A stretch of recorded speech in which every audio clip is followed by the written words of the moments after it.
Bending ஷீட்டுன்னு சொல்லுவாங்க. ஒரு சீட்டை எப்படி பெண்ட் பண்ணுறதுன்னா, அதுக்கான டிகிரி, அதோட ரேடியஸு, அப்புறம் இப்போ ஒரு பெண்டு இருக்குன்னா இந்த பக்கம் எவ்வளோ வேணும், இந்த பக்கம் எவ்வளோ வேணும், அதோட கே ஃபேக்டர் இருக்குது, அந்த மாதிரிலாம் டிஃப்ரென்ஸ்லாம் இருக்கும். இப்போ வந்து டீனா அதோட திக்னஸ். இப்போ ரெண்டமும் ஆல்பானா 90 டிகிரி, இல்லை டிகிரி பண்ணுறதுனாலும் கொடுக்கலாம். 90 டிகிரி கொடுத்துருக்கேன் நான். இப்போ ரேடியஸ் பஞ்சு சொல்லுவாங்க. அதில் என்ன ரேடியஸ் வரும்? பொதுவாகவே 2mm தான் வரும். 2mm கொடுத்துரும். அதுக்கப்புறம் இப்போ நமக்கு வந்து எப்படி வேணால் நீங்கள் போட்டுக்கலாம். 30, 20 உங்களுக்கு எப்படி பிளாங்க் லென்த் இருக்கோ அதுக்கேற்ற மாதிரி நிறையா பெண்ட் பண்ணிக்கலாம். இல்லை கம்மியாக வேணும்னா இப்போ 30க்கு 20, இல்லை 30 போடணும் போட்டுக்கலாம். இப்போ இங்கே வந்து use the K factor of thumbnail இருக்குல்ல, அதை வேணால் யூஸ் பண்ணிக்கலாம். ஏன்னா கே ஃபேக்டர் நமக்கு தெரியாது.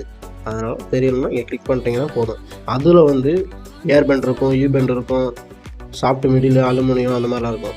நீங்கள் எதை யூஸ் பண்ணுறீங்களோ அதை வச்சு கால்குலேஷன் பண்ணிங்கன்னா அதோட டைமென்ஷன் தெரிஞ்சுக்கலாம். அந்த டோட்டல் லென்த்து வந்து 56.4 இருக்கும். அந்த பெண்டிங் அலன்ஸ் வந்து 4.3. இந்த 4.3 எதுலேருந்து வருதுன்னா அந்த கே ஃபேக்டர்லேருந்து தான்.